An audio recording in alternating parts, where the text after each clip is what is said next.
স্বাগত বৈশাখী টেলিভিশনের নিয়মিত আয়োজন ইস্পাহানি মির্জাপুর জিরো আওয়ারে, সাথে আছি আমি জুনায়েদ তালুকদার।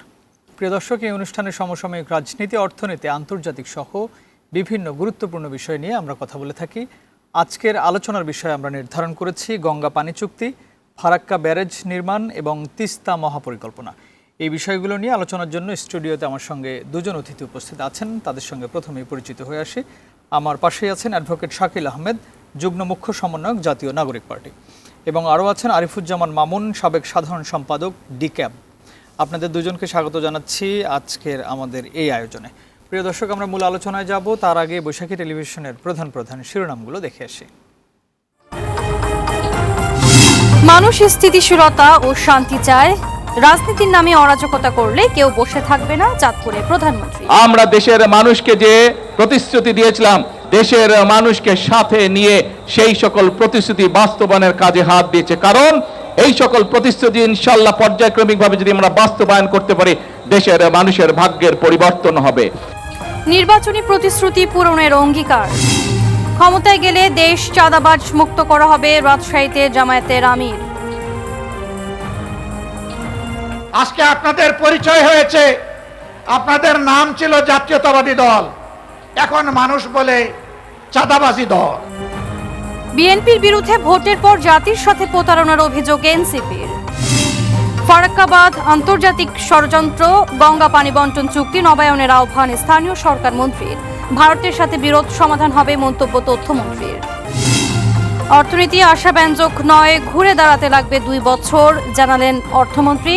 অর্থনৈতিক উন্নয়নে দরকার নারীর ক্ষমতায়ন, বললেন অর্থ উপদেষ্টা।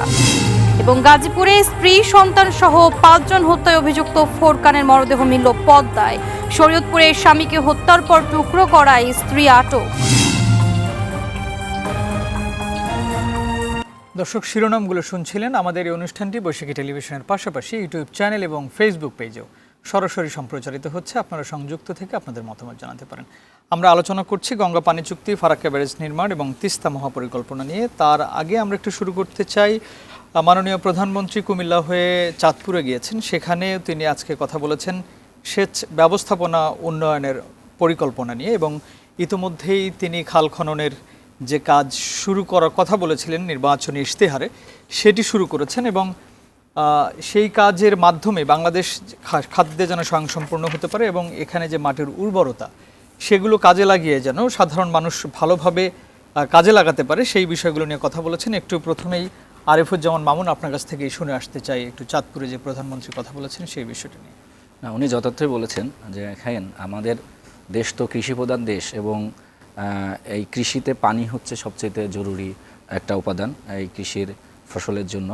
আপনি জানেন যে যখন বিএনপির প্রতিষ্ঠাতা এবং বর্তমান প্রধানমন্ত্রী তারেক রহমানের পিতা জিয়াউর রহমান যখন শাসন ক্ষমতায় ছিলেন, উনি কিন্তু এই পানির সমস্যা সমাধানের জন্য এবং সেচ ব্যবস্থা উন্নত করার জন্য উনি খাল খনন কর্মসূচি করেছিলেন এবং সেই সময় এটা কিন্তু অনেক বেশি জনপ্রিয় হয়েছিল এবং এর মাধ্যমে কিন্তু আমাদের খাদ্য উৎপাদন অনেক বেড়েছিল। তো অনেক দিন এই খাল খনন কর্মসূচি বা এই ধরনের একটা ভালো উদ্যোগ এটা কিন্তু থেমেছিল। তো বর্তমান সরকার ক্ষমতায় আসার পরে সেটি কিন্তু আবার পুনরায় এই আবার শুরু হয়েছে এবং অনেক জায়গায় এটা শুরু হয়েছে, খাল খনন পর্যায়ক্রমে শুরু হচ্ছে। এবং আপনি জানেন এই খাল খনন কর্মসূচির সবচেয়ে উপকারভোগী কিন্তু উত্তর অঞ্চলের মানুষ। ওই সময় যখন জিয়াউর রহমান যখন খাল খনন করেছিলেন, তার কারণ আপনি জানেন ওইখানে ফসল প্রধান একটা অঞ্চল, সেই অঞ্চলের পানির প্রাপ্যতা নিশ্চিত করার জন্য বা পানির করার জন্য যেটা মূল উপাদান কৃষক উৎপাদনের জন্য সেই পানি, সুতরাং এটা একটা খুবই একটা ভালো উদ্যোগ বর্তমান সরকার এবং ক্ষমতা আসার প্রথম থেকেই উনি এটা এই বিষয়ের উপর জোর দিচ্ছেন। এবং এর কারণে আমি মনে করি যে বাংলাদেশ যে খাদ্যে স্বয়ংসম্পূর্ণ হয়েছিল কিছুদিনের জন্য, আবারও সেই খাদ্য স্বয়ংসম্পূর্ণ দিকে যাবে এবং বাংলাদেশের কৃষির যে সেচ নির্বাহতা এটা অনেকটা পূর্ণ হবে। সেই সময় যে আপনি বলেন যে জিয়াউর রহমানের সময় এটি শুরু করা হয়েছিল, সেই প্রাসঙ্গিকতা এখনো আছে কিনা? যে সে সময় তিনি যেটা শুরু করেছিলেন অবশ্যই অনেক মানুষের উপকারে আসছে, এখনো কি সেটা?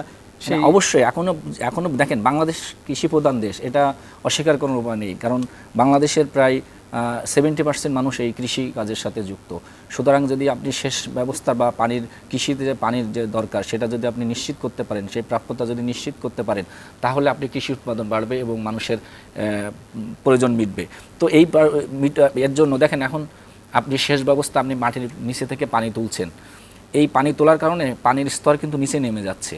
আপনি মাটির নিচের যে পানি, যেটা যত কম তুলবেন সেটা পরিবেশের জন্য ভালো, আমাদের ভবিষ্যৎ প্রজন্মের জন্যও কিন্তু ভালো। সুতরাং এই যে পানি রিজার্ভ করে রাখার খালের ভিতরে, এটা একটা অত্যন্ত বৈজ্ঞানিক একটা চিন্তাভাবনা বলে আমি মনে করি, এবং সেটা প্রাসঙ্গিকতা এখনও বাংলাদেশে আছে, এবং যতদিন কৃষি থাকবে ততদিন এটার প্রাসঙ্গিকতা থাকবে। ধন্যবাদ। আমরা একটু, যেহেতু আমাদের বিষয় আজকে এই গঙ্গা পানি চুক্তি ফারাক্কা, সেই সাথে আমরা একটু আলোচনা করে আসলাম। আপনার কাছে একটু ছোট করে শুনে এসে তারপরে শাকিল আহমেদের কাছে আসব। ফারাক্কা বাঁধ নিয়ে গঙ্গা পানি বন্টন চুক্তির মেয়াদ এবছরই শেষ হচ্ছে ডিসেম্বরে, এবং আজকে আমরা সেই দিবস নিয়ে, ফারাক্কা লং মার্চ দিবস নিয়ে আলোচনা অনুষ্ঠানে অনেকেই বলতে শুনলাম যে কোনোভাবেই হোক এই চুক্তিটি আবার বাস্তবায়ন করতে হবে এবং করা দরকার। সেটা কি আসলেই সম্ভব হবে কি না? যে পরিস্থিতি এখন চলছে ইন্ডিয়ার সঙ্গে, যে সম্পর্কটি বাংলাদেশের, সেটা আপনার কাছে কেমন মনে হয়? না, যে কোনোভাবেই করতে হবে, এটা হচ্ছে এই চুক্তিগুলো যে কোনোভাবে করার বিষয় না। এই চুক্তির করার একটি দেশের সাথে, মানে আপনি আভ্যন্তরীণ কোনো বিষয়ে কোনো চুক্তি করলেন, সেটা খুব সহজে আপনি ইমপ্লিমেন্ট করতে পারবেন, কিন্তু আন্তর্জাতিক কোনো, মানে আরেকটি দেশের সাথে যখন আপনি চুক্তি করবেন, সেখানে অনেকগুলো বিষয় কাজ করে এবং সেটা আপনাকে মানতে হবে। আন্তর্জাতিক কিছু নিয়ম রীতিনীতি আছে। তো আপনি যেটা বললেন যে গঙ্গা যে পানি চুক্তি, সেটা হচ্ছে দেখেন 1996 সালে একটা চুক্তি হয়েছিল বাংলাদেশে। এটাই চুক্তি নিয়েও প্রশ্ন আছে যে আমরা কতটুকু পেলাম না পেলাম, কিন্তু একটা জিনিস কিন্তু ওই চুক্তির একটা খুব ভালো ইতিবাচক দিক ছিল, অন্তত আমরা একটা প্রাতিষ্ঠানিক কাঠামোর মধ্যে আসতে পেরেছিলাম ভারতের সাথে চুক্তির মাধ্যমে। এটা হচ্ছে ওই চুক্তির সবচেয়ে ভালো দিক ছিল। তো এবছর এটা শেষ হয়ে যাবে আগামী ডিসেম্বরে। তো আমাদের গঙ্গা পানি চুক্তির এটা নবায়ন, এবং ইতিমধ্যেই আমরা এটা কিন্তু আলোচনা শুরু হয়েছে, এবং আমি বিশ্বাস করি। এবং আপনি আরেকটা জিনিস দেখেন, গঙ্গা পানি চুক্তির এখন কিন্তু একটা নতুন প্রেক্ষাপট সৃষ্টি হয়েছে। 1996 সালে যে প্রেক্ষাপট, যে কাঠামোর ভিত্তিতে এই চুক্তি হয়েছিল, এখন কিন্তু কাঠামো বা প্রেক্ষাপট কিন্তু ভিন্ন। কিভাবে ভিন্ন? আপনি দেখেন এখানে বৈজ্ঞানিক অনেক কিছু বিষয় আছে। দেখেন এই 30 বছরে আপনার জলবায়ু পরিবর্তনের কারণে পানির প্রবাহ কিন্তু পরিবর্তন হয়েছে, পানির নাব্যতা করেছে। সুতরাং এগুলোকে মাথায় রেখে আপনাকে নতুন একটা কাঠামো তৈরি করতে হবে, সেটা অনেক আলোচনার বিষয় আছে। এবং অভিন্ন যখন নদীর কোনো পানি চুক্তি হয়, তখন দুই দেশের ভিতরে একটা টেকনিক্যাল কমিটি গঠন হয়, অনেক বিষয় অনেক আলোচনা হয়, আলোচনার পরে তথ্য বিনিময় হয়, কে কতটুকু পানি শেয়ার করবে, তারপরে গিয়ে একটা চুক্তি হয়। এবং আমি মনে করছি, দেখেন 2024-এর 5ই আগস্টের পরে যে গণঅভ্যুত্থান, সেই গণঅভ্যুত্থানের পরে যখন শেখ হাসিনা যখন ভারতে পালিয়ে গেলেন, তারপর থেকে ভারতের সাথে কিন্তু আমাদের সম্পর্কের এক ধরনের শীতলতা চলছিল। তো মানে ভারতের তরফ থেকে তখন বলা হচ্ছিল যে আমরা রাজনৈতিক কোনো সরকারের সঙ্গেই কাজ করতে চাই, এবং সেই প্রেক্ষাপটে কিন্তু অন্তর্বর্তী সরকারের পুরোটা সময় ভারতের সাথে এক ধরনের ভারত বিরোধিতার এক ধরনের মনোভাব নিয়ে কিন্তু এই অন্তর্বর্তী সরকার বা ডক্টর ইউনূসের সরকার কিন্তু এগিয়ে মানে চলেছে। তো সেই জায়গায় দাঁড়িয়ে এই চুক্তি নবায়ন নিয়ে তেমন কোনো আলোচনা হয়নি, সঙ্গত কারণে আপনি বুঝতে পাচ্ছেন। তো এই বর্তমান সরকার ক্ষমতায় আসার পরে আমি যতটুকু জানি, আমরাও ভারতের পররাষ্ট্র সচিবকে আমি নিজে প্রশ্ন করার আমার সুযোগ হয়েছিল, তখন উনি বলেছিলেন যে এটা দুই দেশের সম্পর্কের জন্যও গুরুত্বপূর্ণ। কারণ দেখেন, একটা দেশের সাথে একটা দেশের সম্পর্ক কখন উন্নত হবে, যখন আপনি আপনার প্রয়োজনটা। আজকে মির্জা ফখরুল ইসলাম আলমগীরও এই সমাবেশে বলেছেন যে ভারতের সঙ্গে সুসম্পর্ক নির্ভর করবে ফারাক্কা চুক্তি সম্পাদনের উপরে। রাইট, সেটা হচ্ছে যে দেখেন, সুসম্পর্ক কখন ভালো থাকে, যখন আপনি আমার দাবিগুলো বা আমার ন্যায্য দাবিগুলোর মর্যাদা দিবেন। আবার ঠিক সেই কারণে মনে করা হচ্ছে এবং যে এই গঙ্গা পানি চুক্তি নবায়নের আলোচনা খুব শীঘ্রই শুরু হবে, এবং আমি যতদূর জানি বা যতদূর খোঁজখবর রাখি একজন কূটনৈতিক সাংবাদিক হিসেবে, যে খুব শীঘ্রই একটা টেকনিক্যাল কমিটি গঠন হবে, এবং আশা করা যায় যে ডিসেম্বরের মধ্যেই হয়তো এই চুক্তির নবায়ন আমরা দেখতে পাবো। এবং বাংলাদেশের সরকার এবং নতুন যে পরিস্থিতি তৈরি হয়েছে, নতুন যে প্রেক্ষাপট তৈরি হয়েছে, বাংলাদেশ চাচ্ছে সেই প্রেক্ষাপটের ভিত্তিতে একটি জলবায়ু সহনশীল এবং পানির প্রাপ্যতা যাতে নিশ্চিত হয় সেরকম একটা কাঠামোর ভিতরে চুক্তিটা করার। জি, শাকিল আহমেদ আপনার কাছ থেকে একটু শুনে আসি। গঙ্গা পানি চুক্তির যে কথাটি আমরা শুনছিলাম, আরিফুজ্জামান মামুনের কাছেও শুনছিলাম, এবং আজকে ফারাক্কা ব্যারেজ নির্মাণের যে সেই সময়ের দিবস যেটি আলোচনা করা হচ্ছে, সেই দিবসেও বলা হচ্ছিল যে এই চুক্তিটি বাস্তবায়ন আবার নতুন করে যেন একটি নবায়ন করা হয়, সেই বিষয় নিয়ে সরকারের সঙ্গে ভারতীয় সরকারের সঙ্গে আলোচনা হবে এবং এটা করার দরকার। আসলে বর্তমান সময়ে এসে ভারতের সঙ্গে বাংলাদেশের যে সম্পর্কটি, সেই সময়ে এসে এটি আবার নবায়ন করার কতটুকু আপনি সামনের কি ভবিষ্যৎ দেখছেন? জি, আপনাকে ধন্যবাদ। প্রথম কথা হচ্ছে যে গঙ্গা যে চুক্তিটা আছে, এই চুক্তিটা কিন্তু শুধুমাত্র ভারত বাংলাদেশের দেশের জন্য ইম্পর্টেন্ট। সরকার কি আছে, সরকার কি নাই, তার চেয়ে বেশি গুরুত্বপূর্ণ যে দেশ আছে কিনা। কিন্তু একটা চুক্তি করতে গেলে তো যারা সরকার পরিচালনা করে তাদের একটা গুরুত্বপূর্ণ দেখুন, ভূমিকা অতীতেও থাকে। যখন বিএনপি সরকার ছিল তখন কিন্তু ইন্ডিয়ার সাথে অনেক চুক্তি হয়েছে, অনেক কার্যক্রম হয়েছে, এবং এই চুক্তিটা ইন্ডিয়ার জন্য গুরুত্বপূর্ণ। কারণ ইন্টারন্যাশনাল কিছু আইন তো আমাদের আছে, যদিও আমরা দেখেছি যে আমাদের যে চুক্তিটা হয়েছে সেখানে ইন্টারন্যাশনাল অনেক আইন ঠিকমতো মানা হয়নি। যদি আমি একটু আইনের মধ্যে যাই, নর্মালি আমরা যখন এই চুক্তিগুলো হয়, আমাদের UN convention on the law of the non navigational uses of international water course, এই কনভেনশনের অধীনে মূলত আমাদের এই পানি চুক্তিগুলো হয়ে থাকে। পৃথিবীতে অনেক দেশ আছে যেখানে একটা নদী 10টা দেশের মধ্যে দিয়ে গেছে, 10টা দেশই এই একটা নদী নিয়ে চুক্তি করেছে, এবং 10টা দেশই সেই একটা নদীর পানি মেনটেন করছে। অনেকগুলো চুক্তি সমানভাবে আছে, সবাই ভাগাভাগি আমি করছে, আপনাকে জি। বলতে পারবো। সাধারণত আমরা দেখি যে একটা চুক্তির মধ্যে বেসিক্যালি 3টি বিষয় থাকে: স্বচ্ছতা, ন্যায্যতা এবং বাস্তবায়ন। যদি 3টাকে আমরা মেনটেন করতে পারি তাহলেই কিন্তু চুক্তির যেই ফল সব দেশ পায়। যেই ফারাক্কা চুক্তিটা হয়েছিল এই 1996 সালে, এই বছর ডিসেম্বরে শেষ হয়ে যাচ্ছে, সেখানে কথা ছিল যে সাধারণত দেখা যায় যে 70,000 কিউসেক যদি পানি থাকে গঙ্গাতে, 35,000 পাবে বাংলাদেশ, 35,000 পাবে ইন্ডিয়া। ইন্ডিয়া পাবে। যদি বেশি আসে তাহলে কমপক্ষে 40,000 পাবে বাংলাদেশ, বাকিটা ইন্ডিয়া পাবে। আর যদি কম থাকে, 70,000 কম, 50-50 পাবে, আমিও যা পাবো ইন্ডিয়াও তাই পাবে। এবং জানুয়ারি থেকে মে মাস পর্যন্ত এই সময় তো বেশি খরা থাকে সাধারণত, এই সময়ে অবশ্যই এইটা একদমই ইকুইটেবল মেনটেন করা হবে, মেইনটেইন করা উচিত। বাট দেখেন এই যে চুক্তিটা হলো, চুক্তিটা অধিকাংশ সময় আমরা দেখেছি যে ঠিক মতো বাস্তবায়ন মানা হয়নি। হয়নি।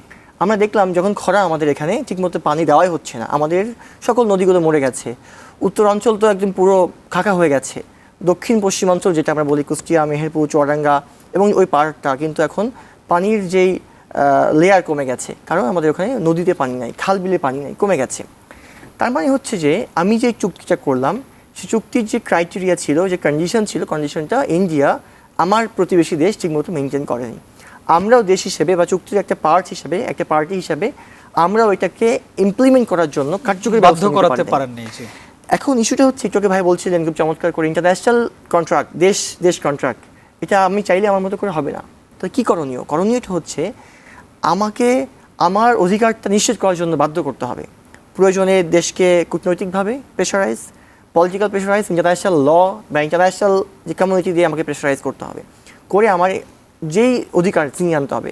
আপনার মনে থাকার কথা, দেখেন ভারত পাকিস্তান কিন্তু এই পানি নিয়ে যুদ্ধ হয়েছিল একবার, এবং তখন কিন্তু ইন্দুস ওয়াটার ট্রিটি হয়েছিল ইন্ডিয়া এবং পাকিস্তানের মধ্যে, এবং তারপরে কিন্তু ইন্ডিয়া এবং পাকিস্তান ওই জায়গাটাতে খুব মেনটেন করছে, ইন্ডিয়া কিন্তু ঠিকমতো পানি দিচ্ছে পাকিস্তানকে, এবং পাকিস্তান সরকার বলেছিল তখন যদি পানি দেওয়া না হয়, প্রয়োজনে রক্ত দিয়ে নদী ভাসিয়ে দেওয়া হবে, কিন্তু পানি আমার চাই। তারপরে কিন্তু যুদ্ধ হয়েছিল, এবার চুক্তি হয়ে ওয়ার্ল্ড ব্যাংক এটাকে চুক্তির জন্য বাধ্য করেছিল। তারপরে সেই চুক্তি হওয়ার মাধ্যমে ইন্ডিয়া পাকিস্তান ওই একটা নদী নিয়ে কিন্তু মেনটেন করছে। তাহলে আমাদের জন্য আমরা কি বাধ্য করাতে পারিনি? আমরা পারি না, কারণ আমাদের হয়তো ক্যাপাসিটি নাই, আসলে ক্যাপাসিটি নাই। আমাদের চারপাশে ইন্ডিয়া এমনভাবে জেঁকে আছে, আমাদের লজিস্টিক্স নাই, আমাদের অস্ত্র নাই, আমাদের অনেক কিছু নাই, ছোটো দেশ আমরা, আমাদের ওই রকম রিসোর্স নাই। এখন আমাদের লাগবে কি, আমাদেরকে ইন্টারন্যাশনাল কমিউনিটি দিয়ে, আমাদের যে আইনগুলো আছে, ইন্টারন্যাশনাল আইনগুলো আছে, সেটা দিয়ে পলিটিক্যাল এবং কূটনৈতিক ডিপ্লোম্যাসি দিয়ে আমাকে বাধ্য করে আনতে হবে, যতটুকু বের করে আনা যায়। দেখুন, আমি এটার সাথে যদি একটু যুক্ত করি যে আমরা যদি ইন্ডিয়াকে বাধ্য করতে না পারি ট্রিটিগুলো বাস্তবায়ন করতে, তাহলে প্রয়োজন আমি ইন্টারন্যাশনাল কোর্টে যাব, তবু পানির হিস্সা ছাড়া যাবে না। আমরা আমাদের সাগরের কিন্তু আমরা মামলা করে জিতে আসছি না, মায়ানমার থেকে জিতে সাগরকে আমরা আমাদের দখলে এনেছি, পানি কেন পারবো না? তাহলে আমার লাগবে সরকারের সদিচ্ছা, আমার লাগবে সরকারের মানবিক হতে হবে, এবং এই বিষয়টাকে এনশিওর করার জন্য যা করা প্রয়োজন আমি সব করতে রাজি আছি। এটা হলেই হয়তো আমার বিশ্বাস আমরা আমাদের অধিকার নিশ্চিতের জন্য আগাতে পারবো। জি, ধন্যবাদ আপনাকে আরিফুজ্জামান মামুন। আমাদের ফারাক্কা বাঁধ নির্মাণের যে প্রকল্প, এটি একনেকে অনুমোদিত হয়েছে। না, পদ্মা। তো এইটি অনুমোদিত হয়েছে প্রায় ৩০-৩৫ হাজার কোটি টাকার প্রকল্প। এটি যেহেতু এখন বাস্তবায়ন হবে, সেটা হওয়ার পরে কি এই যে চুক্তিটা গঙ্গা পানি চুক্তির আমরা নবায়নের কথা বলছি, সেটা কি সম্ভব কিনা, নাকি এটা এখন একটু আরো কঠিন হয়ে গেল কিনা? না, এটা সম্ভব কি সম্ভব না, এটা তো অনেক মানে একটু কঠিন হলো কিনা, কারণ আপনি এখন এখানে দেখেন পদ্মা যে পদ্মা ব্যারেজ নির্মাণ প্রকল্পটা হয়েছে সরকারের তরফ থেকে কিন্তু বলা হয়েছে পদ্মা আমাদের নদী। হ্যাঁ, এখানে আমরা কি করব সেটা আমরা বাংলাদেশ সিদ্ধান্ত নেবে। আর বাংলাদেশের সাথে আপনি দেখেন, বাংলাদেশের সাথে ভারতের কিন্তু 54টা অভিন্ন নদী আছে। অর্থাৎ এই 54টা নদীতে আপনার কোনো চুক্তি করতে গেলে আপনার ভারত এবং বাংলাদেশ উভয় পক্ষের সম্মতি লাগবে। আপনি ভারতের সম্মতি ছাড়া কোনো চুক্তি করতে পারবেন না, আবার বাংলাদেশের সম্মতি ছাড়াও আপনি কোনো চুক্তি করতে পারবেন না। উনি যেটা বললেন যে আন্তর্জাতিক আদালতে যাওয়ারও সুযোগ আছে, অবশ্যই আদালতে যাওয়ার সুযোগ আছে, কিন্তু আমি যেটা বলবো যে মানে একজন সুপ্রতিবেশী হিসাবে আমি যেটা মনে করি যে আলোচনার মাধ্যমেই সব কিছু সমাধান হওয়া দরকার এবং সেটা হওয়া উচিত, এবং সেইভাবেই আমাদের কূটনীতিটাকে সাজানো উচিত যে এটা কিভাবে এটাকে চুক্তি পর্যন্ত নিয়ে যাওয়া যায়, যেটা বললেন। আর পদ্মা ব্যারেজ, হ্যাঁ দেখেন, এখন ভারত যদি মনে করে যে এই পদ্মা ব্যারেজের কারণে তার ক্ষতির সম্ভাবনা আছে, তাহলে তো সে এইখানেও অনেক ধরনের সমস্যা করতে পারে। এটা এখন কি হবে, এটা ভারতের ভবিষ্যতের তাদের আচরণ বা তাদের স্টেটমেন্ট দেখলে আমরা বলতে পারবো। এখনই এই বিষয়ে মন্তব্য করার মতো সময় এখন আসেনি। তবে এটুকু বলা যায় যে গঙ্গা যে পানি চুক্তি আপনি কথা বলছেন, সেটি অনেক বেশি আমাদেরকে এখন মানে কূটনীতিকভাবে করতে হবে, কারণ এই গঙ্গা পানি চুক্তিটা আমাদের জন্য অতি বেশি জরুরি এবং সরকারের উচিত অতি দ্রুত এই আলোচনাটা শুরু করা, যে এই চুক্তি নবায়নের, যাতে আমরা আমাদের ন্যায্য পানির ন্যায্য হিস্সাটা পাই। এই গঙ্গা চুক্তির ঠিক যে শেষ সময়ে সে এই আপনার পদ্মা যে ব্যারেজ নির্মাণ, সেটা নিশ্চয়ই একটা প্রভাব ফেলবে। হ্যাঁ, আমি তো আপনাকে বললাম যে ভারত যদি মনে করে এটা এই প্রকল্পটা তার জন্য মানে অসুবিধার বা তাকে জ্ঞাত না করেই করা হয়েছে বা তার সাথে আলোচনা না করেই করা হয়েছে, তাহলে ভারত যে কোনো কিছু করতে পারে। কিন্তু বাংলাদেশের তরফ থেকে কিন্তু একটা স্পষ্ট করে মানে স্টেটমেন্ট এসছে যে এটা আমাদেরই নদী, এইখানে আমরা কি করব, মানে আপনার বৈশাখী চ্যানেলে আপনি কি দেখাবেন না দেখাবেন এটা তো অন্য কোনো পক্ষ বা ঠিক করে দিতে পারে না। এটা তো আপনার স্বাধীনতা হতে পারে না। আমরা একটু শাকিল আহমেদ, আপনার কাছে আমি এটাই একটু জানতে চাই যে গঙ্গা চুক্তি শেষ হওয়ার ঠিক আগ মুহূর্তে এসে এই পদ্মা ব্যারেজ নির্মাণের যে সিদ্ধান্ত সরকারের, সেটা কি নিশ্চয়ই প্রভাব তো ফেলবে? আমার মনে হয় খুব প্রভাব ফেলবে না, বরং এটা আমাদের অধিকার নিশ্চিতের ক্ষেত্রে কিছুটা চাপে ফেলবে ইন্ডিয়াকে। কারণ কি, আমার যদি বলি যে ফারাক্কা যখন বাদ করেছিল, ইন্ডিয়া কিন্তু বাংলাদেশের কনসার্ন নাই, ইন্ডিয়া তার মতো করে করেছিল, এবং তৎকালীন সময়ে বাংলাদেশ থেকে অনেকবার বলা হয়েছিল যে আপনারা যেটা করছেন এটা ইন্টারন্যাশনাল ল ভায়োলেট হচ্ছে, আমাদের অধিকার নিশ্চিত হচ্ছে না, আমাদের অনেক ক্ষতির মুখে ফেলবে। ইন্ডিয়া কিন্তু সে কথা শোনেনি। ইন্ডিয়া বললো কি, তাদের যেই বন্দর আছে, বন্দরটাকে বাঁচিয়ে রাখতে তারা ফারাক্কা বাদ করছে, এবং তার ফলে কিন্তু এটা করে কিন্তু তারা আমাদেরকে বললো যে কোনো সমস্যা হবে না, আমরা আপনাদের পানি নিশ্চিত করব। এরপরে তো লম্বা টাইম পরে চুক্তি হলো, চুক্তি পরেও কিন্তু আমরা আমাদের অধিকার পাইনি। আমি মনে করি ব্যক্তিগতভাবে এটা সাহসী সিদ্ধান্ত হয়েছে পদ্মা ব্যারেজ তৈরি করা, এবং এইটার মাধ্যমে আমরাও তাদেরকে একটা মেসেজ দিতে পারবো যে আমরাও তোমাদেরকে কোনো না কোথাও প্রবলেম ফেলতে পারি যদি তুমি আমার সঙ্গে ইকুইটেবল শেয়ারিংয়ে না আসো। আমরা যখন এই পানি চুক্তিগুলো করি, পানি চুক্তির ক্ষেত্রে ইন্টারন্যাশনাল লয়ের কয়েকটা পার্ট আছে। একটা পার্ট, ইম্পর্টেন্ট পার্ট, যে নো হার্মফুল প্রিন্সিপাল, অর্থাৎ আপনি যে কাজটা করবেন এইটা অন্য দেশের সঙ্গে কোনোভাবে হার্মফুল কিছু করা যাবে না, এটা খুবই মেনটেন করতে হয়। দ্বিতীয়টি হচ্ছে ইকুইটেবল শেয়ার অফ ওয়াটার, আপনাকে অবশ্যই ইকুইটেবলি শেয়ার করতে হবে, অর্থাৎ আমি যা পানি পাচ্ছি আপনাকে তাই দিতে হবে। আমি নিচ্ছি 10 টাকা বা 10 কেজি বা 10 লিটার, আপনাকে দিচ্ছি 1 লিটার, এটা ইকুইটেবল না, তাহলে আপনাকে ইকুইটেবল করতে হবে। তৃতীয় বলা হচ্ছে যে ট্রান্সবাউন্ডারি রিভার ম্যানেজমেন্টটাও মেনটেন করতে হবে, অর্থাৎ একটা রিভার, একটা নদী যে কয়েকটা দেশের সঙ্গে চলমান বহমান আছে, প্রত্যেকটা দেশের বাউন্ডারির সাথে কানেক্টেড নদীগুলোকে ওই দেশের স্বার্থটাকেও এনশিওর করতে হবে। তাহলে আমার দেশের সাথেও যে নদীটা কানেক্টেড, ইন্ডিয়ার সাথে কানেক্টেড, ইন্ডিয়া তার সুবিধাটা নিচ্ছে, কিন্তু ইন্ডিয়া আমার দেশের সুবিধা দিচ্ছে না। তাহলে আমার যে নদীটা আমার মধ্যে আছে পদ্মা, আমি যদি পদ্মাকে ব্যবহার করে আমার অন্য নদীকে বাঁচাতে পারি, তাহলে কিন্তু এটা আমার জন্য ভালো হবে। আপনি দেখুন, আমরা ছোটবেলায় পড়েছি যে নদীমাতৃক বাংলাদেশ, কিন্তু বাংলাদেশের আজকে যেগুলো নদ ছিল কিংবা উপনদী বা শাখা নদী বেশিরভাগ নদী মৃত হয়ে গেছে মৃত। এবং এলাকার খাল বিলগুলো আপনি দেখবেন যে বেশিরভাগ ভরাট হয়ে গেছে কিংবা দখল করেছে, কারণ পানি নাই, দখল তো অটোমেটিক হয়ে গেছে। তো যদি আমি পানি নিশ্চিত করতে পারি তাহলে এই দেশটা বাঁচবে, আমার দেশে কৃষি বাঁচবে, আমার দেশের মানুষ বাঁচবে, আমাদের পুরো সোসাইটি বাঁচবে। তা না হলে কিন্তু আস্তে আস্তে করে আমরা মরুভূমির দিকে এগিয়ে যাচ্ছি। এই জন্য আমার মনে হয় যে পদ্মা ব্যারেজ আমাদের প্রভাব ফেলবে না, বরং আমাদের অধিকার নিশ্চিতের জন্য হয়তো চাপে ফেলে আমাদের অধিকার নিশ্চিতের টেবিলে মির্জা আমরা ফখরুল চাপ ইসলাম প্রয়োগ আলমগীর করতে একই পারবো। কথা বলেছেন যে পদ্মা ব্যারেজ নির্মাণ করার কারণেই নিশ্চয়ই ভারতও চাপে থাকবে অনেকটাই। আপনাদের দুজনকে ধন্যবাদ জানাচ্ছি এই পর্যায়ের জন্য। যে আমরা একটি ছোট্ট বিরতিতে যাচ্ছি। প্রিয় দর্শক, ইস্পাহানি মির্জাপুর 0 আওয়ারে নিচ্ছে ছোট্ট একটা বিরতি, ফিরছে কিছুক্ষণ পর, সাথেই থাকুন।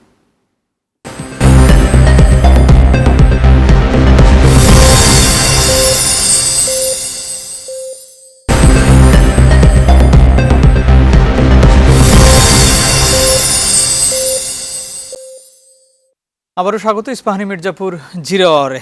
আরিফুজ্জামান মামুন, আপনার কাছ থেকে একটু জানতে চাই তিস্তা যে মহাপরিকল্পনা, সেই তিস্তা মহাপরিকল্পনার বিষয়ে, যেটি এই সরকার ক্ষমতায় আসার আগেও বলছিল যে এটা তাদের প্রায়োরিটির মধ্যে আছে এবং তারা ক্ষমতায় আসার পরে যত দ্রুত সম্ভব এই তিস্তা মহাপরিকল্পনা বাস্তবায়ন করা হবে।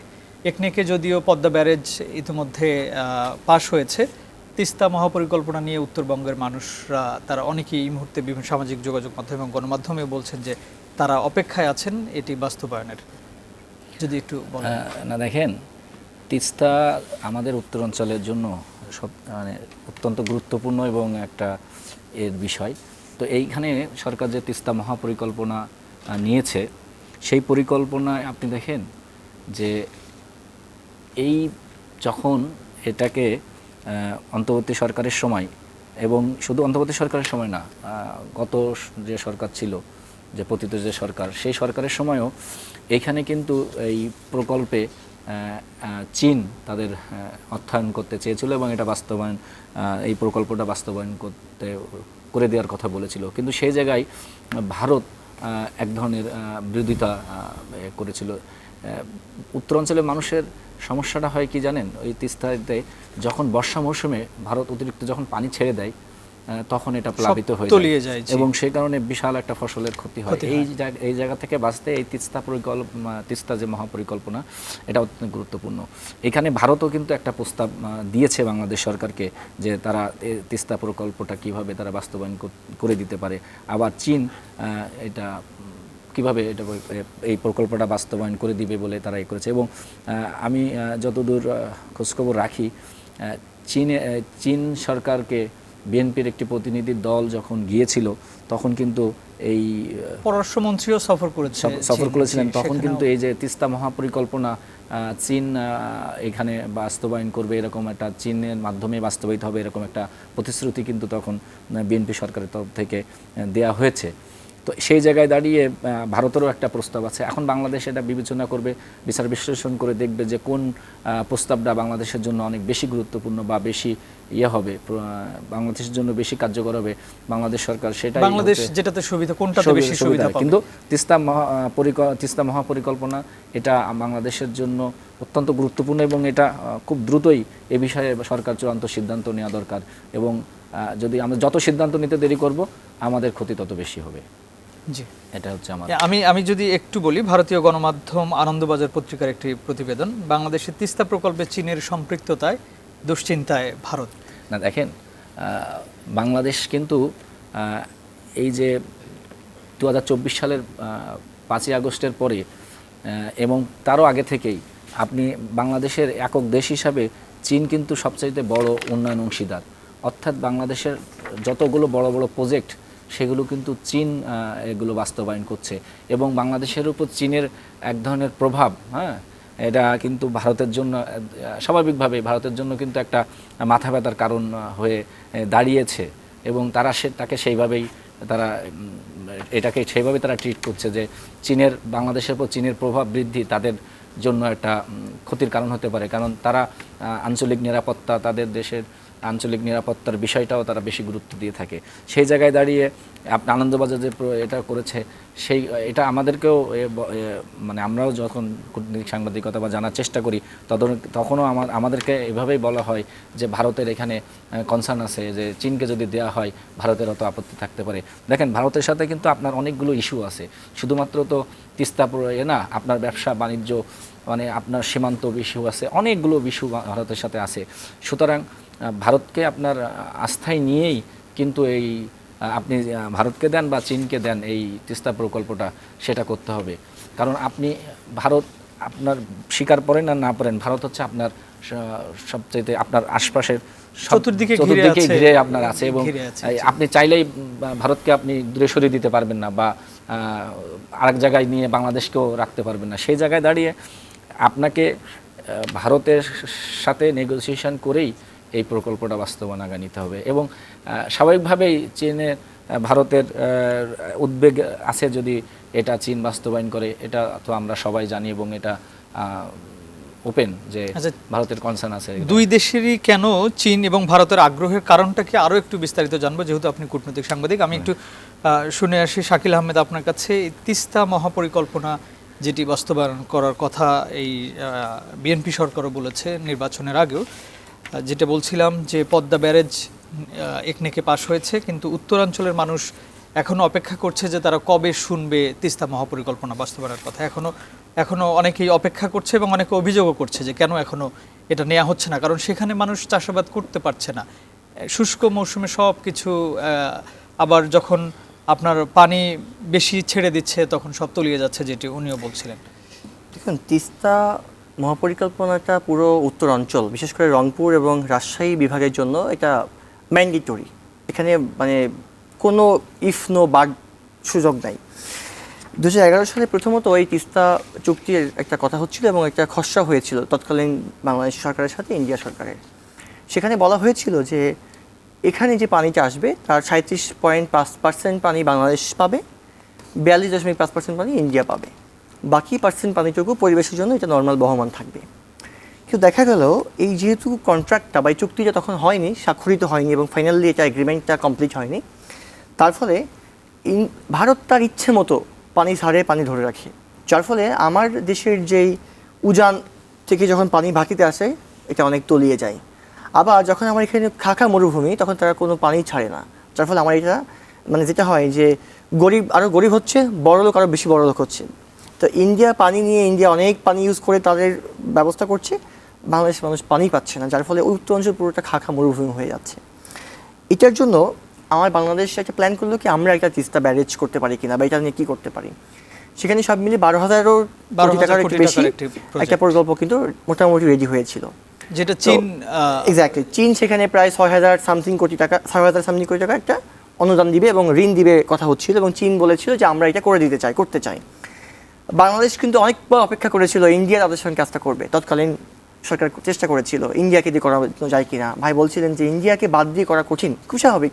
আমার চারপাশে আপনি প্রতিবেশী, আমি যদি অন্য কাউকে আনতে চাই তাহলে প্রতিবেশীর কাছে আমাকে অনেক সময় নাজেহাল হওয়ার চান্স থাকে, সুযোগ থাকে। তা আমরাও চাচ্ছিলাম যে ইন্ডিয়ার সাথে বন্ধুত্বপূর্ণ সম্পর্ক আমার থাকুক, কিন্তু ইন্ডিয়া দেখা যাচ্ছে কখনোই আমার সঙ্গে বন্ধুত্বপূর্ণ সম্পর্ক না রেখে সবসময় আমাকে কীভাবে অ্যাবিউজ করা যায়, কীভাবে আমার কাছ থেকে চুষে খাওয়া যায়, এই চেষ্টাটা করে যাচ্ছি। এখন মনে হয় সময় এসেছে, যেহেতু এই সরকার জনগণের সরকারের প্রতি মানুষের ম্যান্ডেট আছে যে না আপনি করুন, আমরা আপনাদের সাথে আছি। এখন দেশের জন্য যা ভালো এটা করা দরকার। প্রয়োজনে চীনকে আমি আনবো, আমার কোনো সমস্যা নেই। আমার দরকার রাষ্ট্রের উন্নতি, আমার দরকার মানুষের সমাধান, মানুষের মানবিক বিষয়গুলো কমপ্লিট করা, আমার দরকার দেশকে বাঁচানো। তিস্তা পরিকল্পনা যদি আমি বাস্তবায়ন করতে না পারি বাংলাদেশ বাঁচবে না। কারণ দেখুন, তৎকালীন ইন্ডিয়ান যে গভর্নমেন্ট, রাজ্য গভর্নমেন্ট কিন্তু রাজি ছিল যে আমরা আপনাদের সঙ্গে চুক্তি করতে চাই, কিন্তু পশ্চিমবঙ্গ অর্থাৎ মমতা ব্যানার্জি রাজি ছিল বলে কিন্তু এটা করতে পারেনি। আমরা দেখেছি যখন প্রধানমন্ত্রী দিয়েছে বাট পারেনি, কারণ তাদের রাজ্য তাদের যেই অঙ্গরাজ্য তাদের রাজি ছিল না। অথচ আমার একটা দেশ, পুরো দেশ, সেই দেশটা পুরো নাই হয়ে যাচ্ছে, মরুভূমি হয়ে যাচ্ছে, এটি নিয়ে কিন্তু আমরা বারবার চাপ দিতে পারছি না, অনেক কঠিন করে কথা বলতে পারছি না। আমার কাছে মনে হয় যে বাংলাদেশে এখন তিস্তা নিয়ে কোনো ডিফারেন্ট ভাববার সুযোগ নাই। এটার জন্য আমাকে অনেক বেশি কঠোরভাবে ডিসিশন নিতে হবে। কূটনৈতিক চাপ, রাজনৈতিক চাপ, ইন্টারন্যাশনাল চাপ, যা করা যায়, যেভাবে করা যায় সব কিছু করতে হবে। প্রয়োজনে যদি মনে হয় যে না যুদ্ধ করতে হবে, যুদ্ধ করার তো ক্যাপাসিটি আমাদের নাই, কিন্তু এই ছাড়া যা করা যায় আমাদের সক্ষমতার মধ্য দিয়ে সব কিছু করেই আমাদের এই অধিকার নিশ্চিত করতে হবে। তা না হলে পানি কিন্তু শুধুমাত্র নদীর পানি এটা ইস্যু না, এই নদীর পানিটা আমাদের কৃষি, আমাদের বনাঞ্চল, আমাদের জলবায়ু, আমাদের ওয়েদার, আমাদের যে খাবার পানি সব কিছু কিন্তু এটার সাথে কানেক্টেড। অর্থাৎ যদি মনে করি যে না এটা পানি না দিলে আমার নদী বাঁচবে না, এটা তো নদীর সাথে কানেক্টেড না, নদীর সাথে আমাদের পুরো জীবন বৈচিত্র্যটা কিন্তু কানেক্টেড। সুতরাং তিস্তা নিয়ে কিংবা গঙ্গা নিয়ে আমাদের ডিফারেন্ট ভাবার সুযোগ নেই, আমাদের অধিকার নিশ্চিত করার জন্য যা লাগবে এটা আমাদের করতে হবে। এ বিষয়ে আমাদের কোনো আর ডিফারেন্ট কিছু ভাবার সুযোগ আমাদের নাই। যে আরিফুজ্জামান মামুন, যেখানে গঙ্গা পানি চুক্তি ভারত আসলে ঠিকমতো মানে নাই বা কোনো কিছুই আমাদের সঙ্গে তাদের যে চুক্তিগুলো হয় সেগুলো মানে না, সেখানে এই যে পদ্মা ব্যারেজ নির্মাণের যে বিষয় চায়না করতে চাইলো, ঠিক তার পরপরই ইন্ডিয়া বলল যে না ঠিক আছে আমরা এটা করব, বাংলাদেশ সরকারও সে সময় অপেক্ষা করেছে, এখন পর্যন্ত হয়নি। এখনো কি আসলে ইন্ডিয়াকে নিয়ে আরও ভাববার সময় আছে কি? না দেখেন, এই যে তিস্তা যে মহাপরিকল্পনার কথা বাংলাদেশ বলছে, এবং এটা কিন্তু এখন দক্ষিণ এশিয়ার সবচেয়ে বড় ভূ রাজনৈতিক ইস্যু হয়ে গেছে। কী জন্য ভূ রাজনৈতিক ইস্যু হয়েছে? ভারত মনে করছে যে ভারতের চারিদিকে কিন্তু চীনের উপস্থিতি আছে। এখন এই প্রকল্পটা যদি তারা বাস্তবায়ন করে তাহলে তার নিরাপত্তাগত উত্তরবঙ্গের বা ওই অঞ্চলে তার নিরাপত্তার ঝুঁকি, সে মনে করছে যে এটা নিরাপত্তার ঝুঁকি হতে পারে। এটাকেও কিন্তু আপনাকে এন্ডোর্স করতে হবে, কারণ চুক্তির একটা মানে এই তিস্তা নদীর যে পানি এটা কিন্তু ভারতেরও দরকার। এটা যে শুধুমাত্র বাংলাদেশের জন্য না, ভারতের পশ্চিমবঙ্গের, উনি যেটা বলছিলেন যে পশ্চিমবঙ্গের জন্য এই তিস্তা চুক্তি হয়নি খালি শুধুমাত্র মমতা বন্দ্যোপাধ্যায়ের বিরোধিতার কারণে, কারণ তখন বলেছিল যে এই তিস্তা যে পরিমাণ পানি আছে সেটা আমাদের লাগবে, তাদের পর্যাপ্ত না, সুতরাং এখানে ওয়াটার শেয়ারিং করা যাবে না। তো সেই জায়গায় দাঁড়িয়ে তাদের এই উদ্বেগটাকেও আমরা কিন্তু অস্বীকার করতে পারবো না, আর অস্বীকার করলে আমরা কিন্তু এটা নিয়ে আগাতে পারবো না।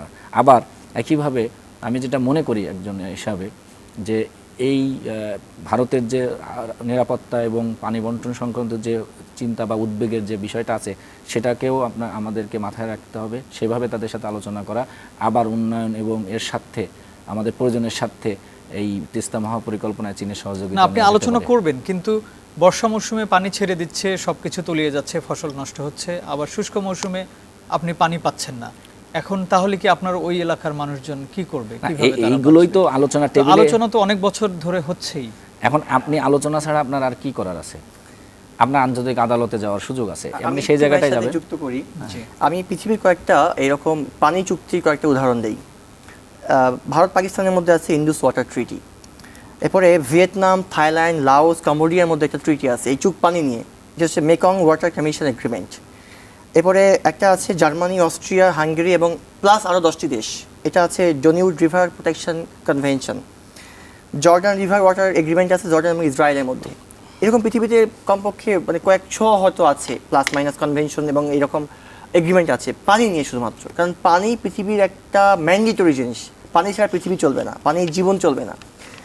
বেশিরভাগ দেশের ক্ষেত্রে দেখা যায় পানি চুক্তিগুলো মোটামুটি তারা মেনটেন করার চেষ্টা করে, কারণ পানি যেহেতু ম্যান্ডেটরি আপনার জীবন চলার জন্য, রাষ্ট্র চলার জন্য। পৃথিবীর অনেক দেশ আছে যেখানে পানি পাওয়া যায় না, ধরেন মধ্যপ্রাচ্যে পানির খুব অভাব, তা কিন্তু পানির অনেক হাই রেটে তারা কিনে নিয়ে আনে, তারাও কিন্তু পানি চুক্তি দিয়ে চলছে। সেখানে পানি নিয়ে খুব সমস্যা দেখি না, কারণ তারা মোটামুটি আদার্স যেই রাষ্ট্রগুলোর কাছে তাকে চেষ্টা করে যতটুকু সম্ভব সম্মান করার, যাদের সঙ্গে যে চুক্তিগুলো আছে সেটা তারা মেইনটেইন করে, মানবিকতা করার চেষ্টা করে। যদিও দু একটা দেশের যুদ্ধ বিগ্রহ, ধরেন এখন ইসরায়েলের সাথে ফিলিস্তিনের নেই কোনো কিছুই, ওইটা বাদ, বাকিগুলোতে মোটামুটি মেনটেন আছে। কিন্তু ইন্ডিয়া, বাংলাদেশ আমরা বলছি আমাদের সবচেয়ে ভালো বন্ধু, ইন্ডিয়া বলছে আমাদের ভালো বন্ধু, কিন্তু এই পানি চুক্তির ক্ষেত্রে আমরা দেখছি বন্ধুত্বের তেমন কোনো নমুনা কিন্তু আমরা পাই না। কারণ ধরুন মমতা বন্দ্যোপাধ্যায় বলছিল যে আমার দেওয়ার মতো পানি নেই, কিন্তু তার দেওয়ার মতো পানি নেই, এটার কারণে তো আমার দেশটা পুরো মানে আমি না খেয়ে মরে যাচ্ছি, তাহলে আপনি কি আমাকে কিছু দিতে পারেন না? এটা তো আমার একটা অংশ। তাহলে আমি যদি ইন্টারন্যাশনাল কনভেনশনগুলোকে দেখি, আমি যদি জাতিসংঘের যে কনভেনশন, যে আইনের মাধ্যমে পুরো পৃথিবীর পানি বন্টনগুলোকে হয়, সেগুলোকে একটু মানার চেষ্টা করি, বোঝার চেষ্টা করি, তাহলে দেখা যায় যে ইন্ডিয়ার কাছ থেকে আমাদের পানির ন্যায্য হিচ্ছা যা দেয় তার চেয়ে বেশি পাওয়ার অধিকারী আমরা। এখন সে দিতে পারবে কি না পারবে না সেটি একটা ডিফারেন্ট ডিবেট, লম্বা ডিবেট হতে পারে, বাট ফ্যাক্ট হচ্ছে আপনি আমাকে তো ন্যায্য হিচ্ছা দিবেন।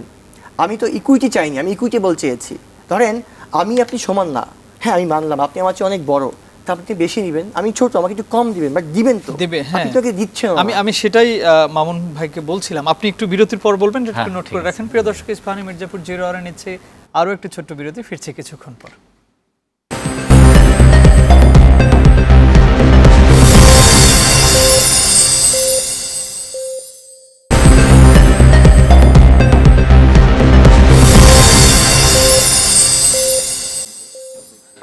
আবারও স্বাগত ইস্পাহানি মির্জাপুর 0 আওয়ারে। আমরা কথা বলছিলাম গঙ্গা চুক্তি, পদ্মা ব্যারেজ নিয়ে। প্রিয় দর্শক, আমরা এখন আবারও আলোচনায় যাব। আরিফুজ্জামান মামুন, আপনার কাছ থেকে আপনি বিরতির আগে যেটি বলতে চাইছিলেন।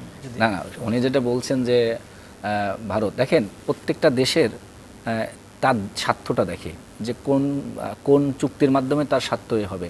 এখানে দোষের কিছু নেই, ভারত তার স্বার্থ দেখবে, যার যার স্বার্থ ভারত দেখবে, আমি স্বার্থ মনে করি দেখেই তো চুক্তি হয়। হ্যাঁ, আমি মনে করি আমাদের থেকে ভারতের মানুষ শতগুণ বেশি দেশপ্রেমিক।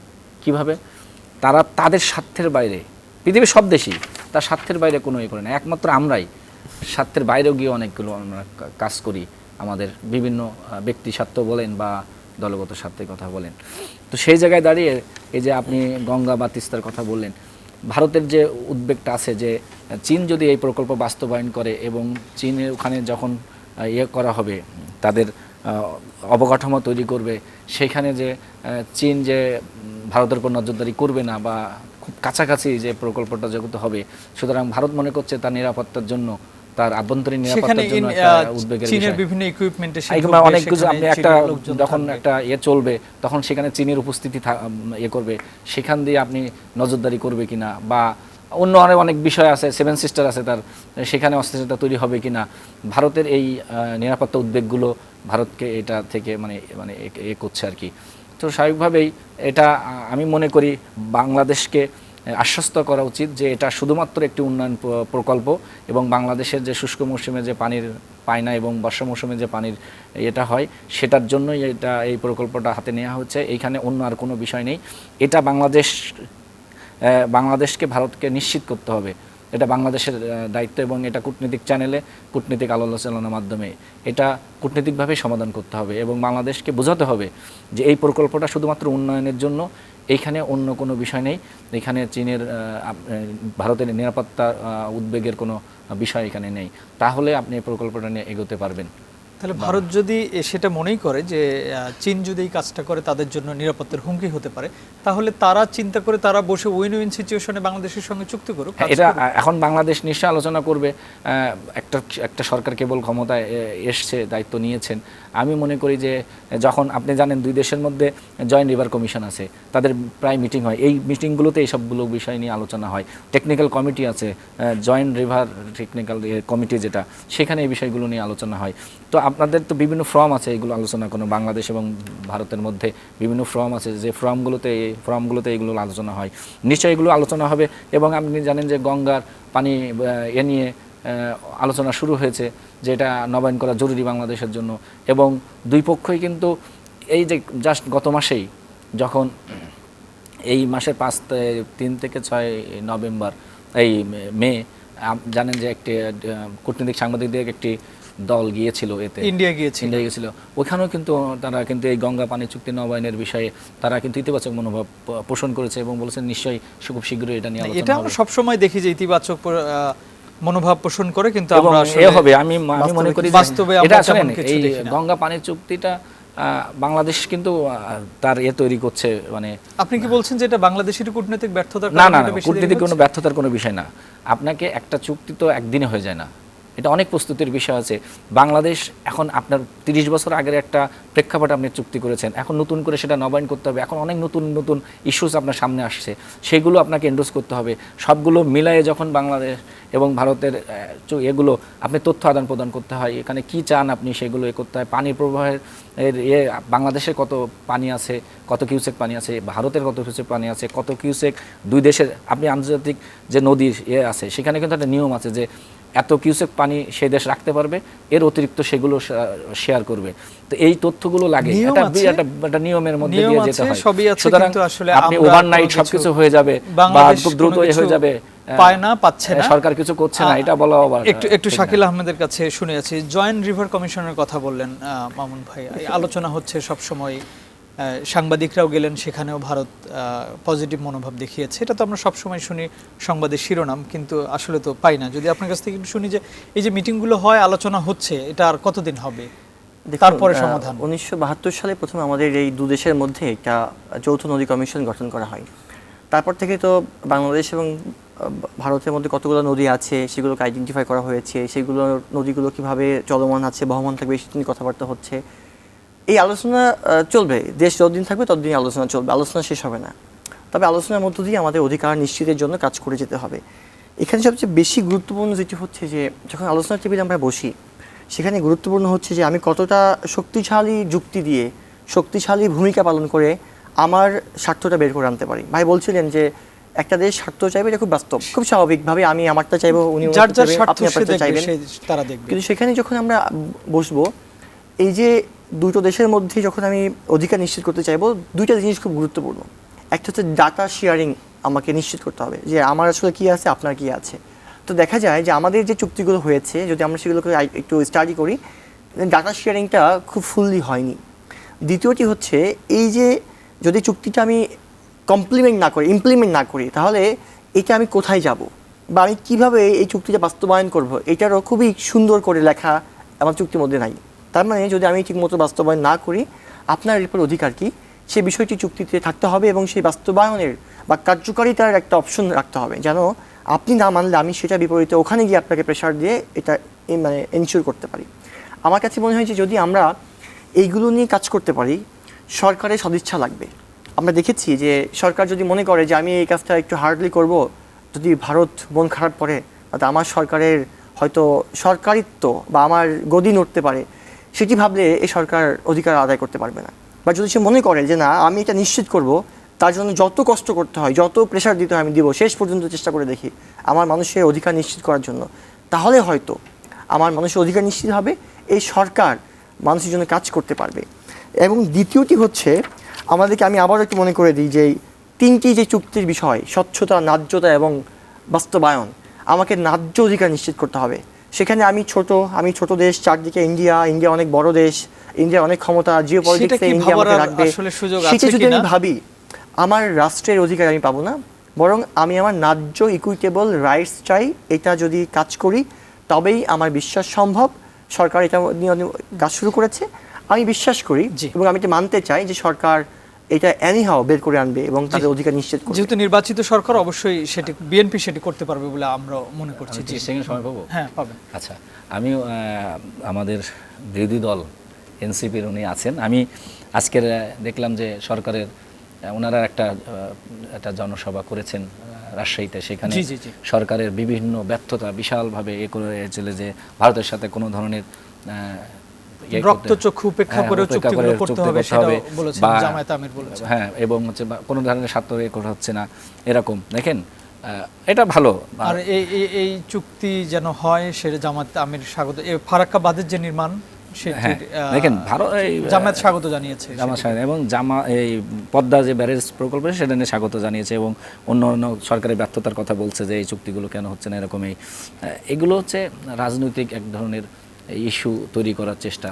ওনাদের ভারত বিরোধিতা হচ্ছে ওনাদের রাজনীতির একটা অংশ, জামাত এবং এনসিপির, এটা ওনারা এটা করছেন, এটা কোনো সমস্যা নেই।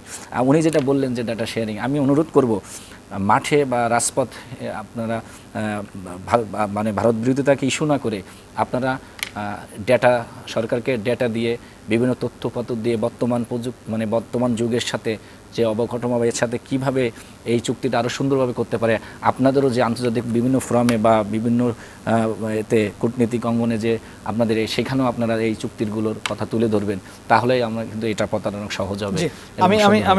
আমি শাকিল ভাইয়ের কাছে 1 মিনিট একটু শুনে আছি। এর আগে যখন এই আপনার তিস্তা ব্যারেজ যখন প্রকল্প, তিস্তা মহাপরিকল্পনা যখন করার কথা ছিল, তখন ভারতের প্রধানমন্ত্রী দেশে এসেছিলেন এবং মমতা ব্যানার্জির জন্য সেই চুক্তিটি হয়নি। এখন সেখানে মমতা ব্যানার্জি নেই, কিছুদিন আগে নির্বাচনে তিনি হেরে গিয়েছেন, এবং সেখানে যে বিজেপির সরকার, এখন কি এই আলোচনাটা, যেহেতু এখনও সেই প্রধানমন্ত্রী আছেন, তাহলে এই আলোচনাটা শুরু হলে কি এটার একটু আমি তো পজিটিভ সম্ভাবনা আছে মনে কিনা? করি যে এবার পজিটিভ হওয়াটা সহজ হবে, কারণ যেহেতু তৎকালীন প্রধানমন্ত্রী ছিলেন নরেন্দ্র মোদী ভারতের, এখন উনি আছেন এবং বাংলাদেশে জনগণের সরকার এসেছে, পশ্চিমবঙ্গে তারই সরকার আছে। জি, তো সেক্ষেত্রে বাংলাদেশেও তো এখন নতুন সরকার হোক, কিন্তু এটা তো বাংলাদেশের সরকার। জি, এবং সরকারের তো অবশ্যই রাষ্ট্রীয় পলিসিটা দেখবে।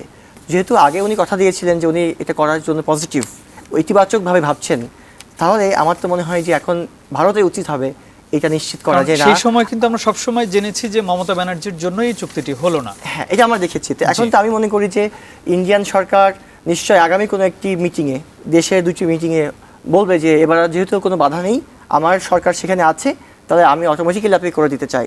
আসুন আমরা একসাথে বসে জনগণের জন্য কাজ করে আমরা দুই দেশের বন্ধুত্বপূর্ণ সম্পর্কটা নিশ্চিত করি। এটা আমি মনে করি যে দুই দেশই এটা নিশ্চিত করবে।